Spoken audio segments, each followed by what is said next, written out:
يا أيها الذين آمنوا صلوا عليه وسلموا تسليما اللهم صل على سيدنا ومولانا محمد معدن الجود والكرم وآله وأصحابه الكرام وابنه الكريم وبارك وسلم صلاة دائمة سرمدا أبدا بحمد تعالی و بکرم مصطفیٰ صلی اللہ علیہ وسلم. آج کی شب میں قرآن عظیم کے 4 پارے مکمل ہو چکے ہیں. اللہ عز و جل بقیہ قرآن کو ہمیں صحیح تجوید کے ساتھ پڑھنے اور آپ سب کو سماعت کرنے کی توفیق عطا فرمائے.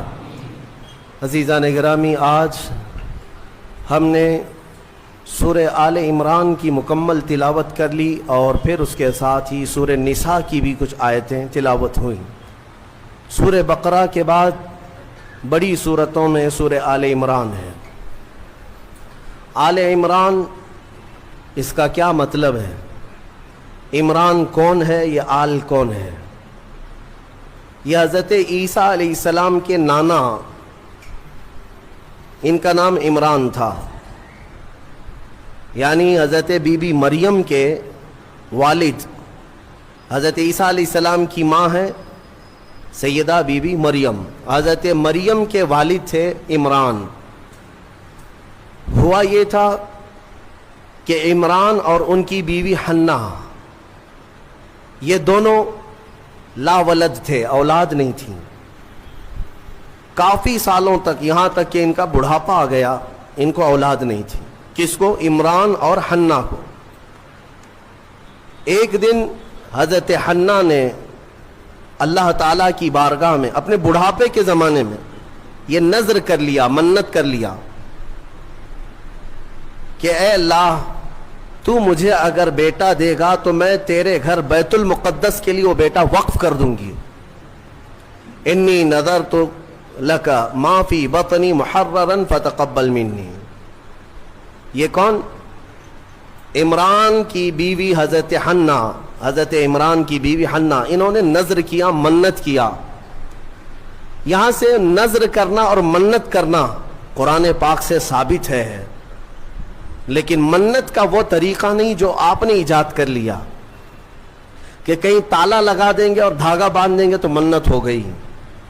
منت تو اللہ تعالیٰ کی بارگاہ سے ہے، نذر شرعی. ہاں، اولیاء کاملین کے دربار میں بھی ہم عہد کرتے ہیں، کیونکہ اولیاء کو اللہ تعالیٰ نے تصرف عطا کیا ہے، وہ سفارش کرتے اللہ کی بارگاہ میں. تو نذر جو شرعی ہے وہ قرآن سے جو ثابت ہے وہ یہ ہے کہ اللہ کی بارگاہ میں یوں نیت کر سکیں آپ، یوں نذر کر سکتے ہیں آپ کہ اے مولا، اگر مجھے اولاد ہو گئی تو میں مسجد بنا دوں گا، یا مسجد کے لیے فلاں چیز وقف کر دوں گا، یا ایک قرآن پاک مکمل تلاوت کروں گا، یا 10 روزے رکھوں گا، یا 10 مسکینوں کو کھانا کھلاؤں گا. یہ ہوتی ہے منت کے طریقے. آپ تو شارٹ کٹ ڈھونڈتے ہیں نا، آسان چاہیے. منت ایسی کرو، خالی دھاگا باندھ دوں گا یا چادر چڑھا دوں گا جس میں محنت کچھ نہ لگے. ارے نذر کا طریقہ یہ تھا کہ آپ روزہ رکھنے کی نیت کر لیتے کہ اگر میرا فلاں کام ہو گیا تو میں 10 روزے رکھوں گا، یا کم سے کم 3 روزے رکھوں گا، یا ایک قرآن پاک پڑھوں گا، یا 100 رکعت نماز ادا کروں گا. نذر کرنے کے طریقے. حضرت حنہ نے جو نذر کیا، منت کیا، وہ کیا کہ اے اللہ، اگر تو مجھے بیٹا دے گا تو میں وہ بیٹا بیت المقدس کے لیے وقف کر دوں گی. پہلی بات تو اولاد ہے نہیں، بڑھاپے میں جا کر اگر بیٹا ہو بھی گیا تو وہ تیری بارگاہ میں وقف کروں گی. یہ ہے نذر اور اللہ تعالیٰ سے محبت کا طریقہ. اور قرآن کہتا ہے کہ حضرت حنہ حاملہ ہو گئی، بچے کے آثار نظر آئے بڑھاپے کی عمر میں. فلما وضعتھا، پھر جب بچے کی ولادت ہوئی تو بیٹا نہیں ہوا، بیٹی ہوئی. انہوں نے نذر کیا کیا تھا؟ بیٹا ہوگا تو بیت المقدس میں وقف کروں گی، لیکن کیا ہوئی؟ بیٹی ہوئی. قالت رب انی وضعتها انثى، کہنے لگی اے اللہ، میں تو بیٹی کو جنم دے دی، میں نے تو بیٹی جن دیا. واللہ اعلم بما وضعت، اور اللہ فرماتا اللہ سب سے بہتر جانتا ہے کہ اس نے کیا جنم دیا، بیٹا ہے یا بیٹی. لیکن اب یہاں بیٹا بیٹی کا فلسفہ بھی ختم کرتے ہیں. تمہیں اولاد میں کیا چاہیے کیا نہیں چاہیے. قرآن کہتا ہے وَلَيْسَ الذَّكَرُ كَالْأُنثَىٰ. اللہ نے یہ فرمایا ہاں بیٹا بیٹی کی طرح نہیں ہو سکتا. یہ نہیں کہا کہ بیٹی بیٹے کی طرح نہیں ہوتی.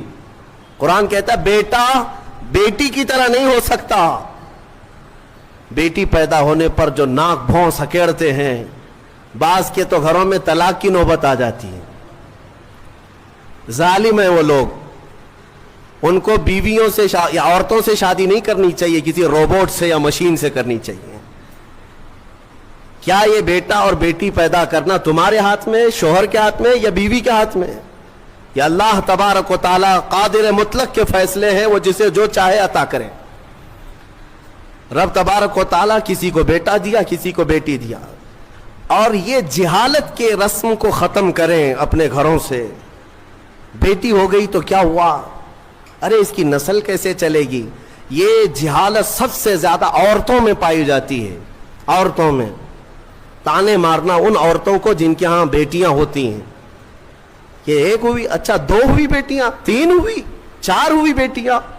ظالمو تمہیں کیا پتا میرے رسول کو بھی 4 بیٹیاں ہی.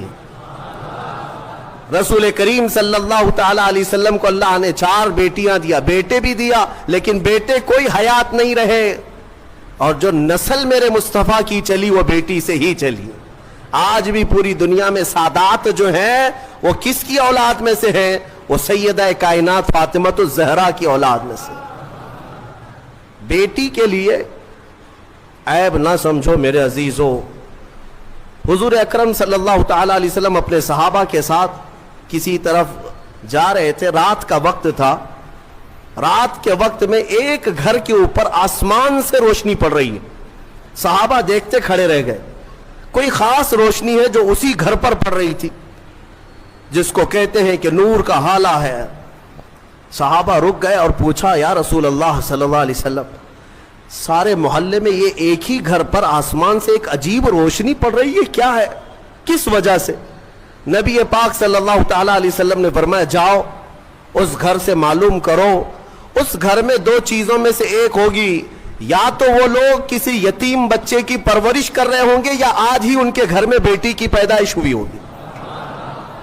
صحابہ کہتے ہیں ہم گھر گئے, وہی روشنی والے گھر, جا کر کے پوچھا آج تمہارے گھر میں کوئی نئی خبر ہے؟ تو گھر والوں نے کہا اللہ نے آج ہمیں بیٹی عطا کیا. میرے عزیزو, ہمارے ہاں پہلے پرانے لوگ کہا کرتے تھے پہلی بیٹی گھی کی روٹی ہے اور برکت والی ہوتی ہے. جو لوگ جہالت کی رسموں کو اپنے ہاں پنپنے دیتے ہیں, میں سمجھتا ہوں کہ وہ مسلمان معاشرہ نہیں ہے, یہ غیروں سے لیا ہوا معاشرہ ہے. یہ عرب کی جاہلیت ہے جو بیٹی پیدا ہونے پر زندہ دفن کرتے تھے. میرے مصطفیٰ کریم صلی اللہ علیہ وسلم کی حدیث ہے کہ اللہ نے جس کو 2 بیٹیاں دی, آپ نے برسر اعلان یہ فرمایا اللہ نے جس کو 2 بیٹیاں دی اور اس نے پرورش کر کے اچھی اور اس کا نکاح کر دیا, حضور فرماتے میری شفاعت اس پر واجب ہے, میں اسے جنت میں لے جانے کی ضمانت دیتا ہوں. ایک صحابی آئے, کہا یا رسول اللہ ایک ہی بیٹی ہے میرے پاس, آپ نے 2 بیٹیاں جس کی ہے اس کے لیے فضیلت بیان کی, میرے پاس تو ایک ہی بیٹی ہے. حضور اکرم صلی اللہ علیہ وسلم نے فرمایا جا ایک بیٹی کی بھی پرورش کرے اس کے لیے بھی جنت ہے. تو یہ ہمارے مذہب میں ہماری شریعت میں بیٹا بیٹی کا یہ فلسفہ نہیں. اللہ تبارک و تعالیٰ کی طرف سے جو ملا وہ انعام ہے. تو اب میں بات جو عرض کر رہا ہوں, آل عمران میں جو مسئلہ آیا ہے وہ حضرت حنہ کو کیا ہو گئی, بیٹی پیدا ہو گئی. وہ بیٹی کون؟ وہ حضرت مریم. عمران اور حنہ ان کو اولاد نہیں تھی, نظر کیا بیٹا ہوگا تو وقف کریں گے بیت المقدس میں, لیکن بچے کی ولادت میں دیکھا کیا پیدا ہوئی, بیٹی پیدا ہوئی. بیٹی کا نام انہوں نے رکھا مریم, اور پھر اللہ تعالیٰ کی بارگاہ میں اس کے لیے دعائیں بھی کی کہ اے اللہ اس کو شیطان رجیم سے ہمیشہ محفوظ رکھ. پھر وہ چھوٹی سی بچی کو لے کر کے یہ دونوں ماں باپ بیت المقدس میں آئے, مسجد اقصی میں آئے. بیت المقدس مسجد اقصی آج بھی فلسطین میں ہے. جس کو ہم قبلہ اول کہتے ہیں، وہاں پر حضرت زکریا علیہ السلام اللہ کے نبی امام تھے اور پوری بیت المقدس کے متولی بھی تھے، تمام چیزیں انہی کے سپرد ہوا کرتی۔ حضرت زکریا علیہ السلام کے ہاں لا کر کے انہوں نے دے دیا، کہا ہماری ایسی ایسی منت تھی، نظر تھی، اللہ تعالیٰ نے ہمیں بیٹی دیا اور ہم بیت المقدس میں وقف کرنے کے لیے لائے ہیں۔